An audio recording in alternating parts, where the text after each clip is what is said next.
Bonjour, wie geht's, Zdravstvuyte. Ni hao ma. Yesterday's Man U versus Chelsea match was phenomenal.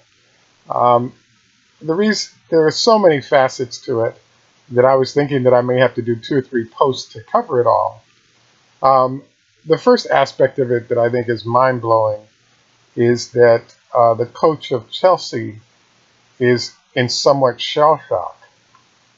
He came into the game with a very clear game plan that had been successful against all the teams thus far this year, including Man U. Obviously, you saw the outcome of the match was not what Man U was expecting. So I bring this up because perhaps five quick points. The first issue is that he had been preparing for Ibrahimovic and his pace and size.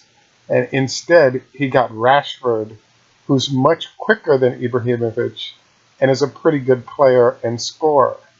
So this was totally unexpected, and there's nothing that he could really do in that case. Number two, the way Eden Hazard was managed was brilliant because he's a key component of the scoring threat.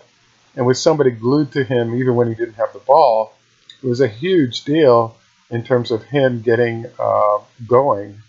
And Mourinho had a very clear idea of how Eden Hazard plays and how he might impact the game, and hence the marking that you saw. The third issue that popped up was the fact that there's an issue that's going on with Chelsea that's not actually on the field right now, but now will emerge for the rest of the year. And that is that because of the relationship Jose Mourinho has with the Chelsea players, his command of their strengths and weaknesses are unique versus other coaches. And he really displayed that in terms of how his players were distributed on the field and how they performed.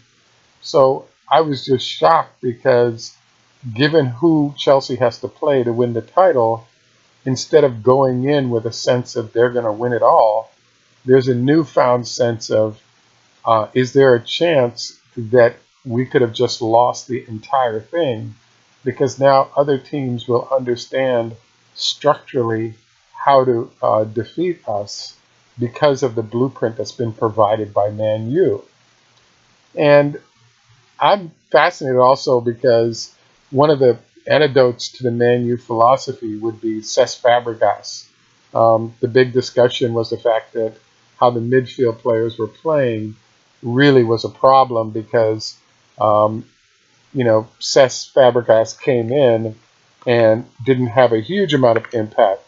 But the bottom line is that he's a different type of player that represents different possibilities as a player on the field.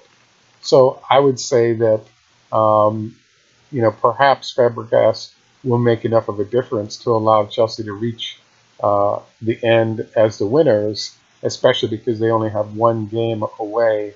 That would be very difficult to win. The fourth aspect of this that I'm blown away by is what I call insanity. Um, you know, Both from the announcers and even from Conte, there are a number of people today that are in a state of shock. And the main reason is Ibrahimovic. Here you have the number one goal scorer in definitely in the Premier League, perhaps in all of professional soccer this year. You have a seasoned player who's at the top of his game, and he was benched until near the end of the game.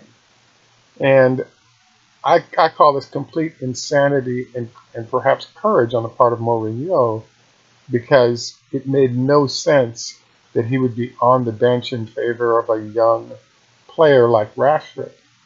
You saw in terms of the pace difference, though, how the change of pace really had an impact on how things were going to be played.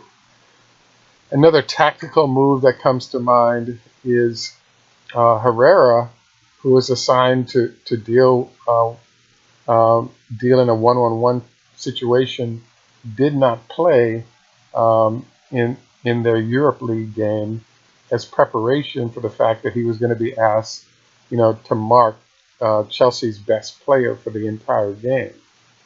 So I'm blown away right now because, um, given all the elements of what this loss does to Chelsea, um, it really highlights why Mourinho is indeed the special one.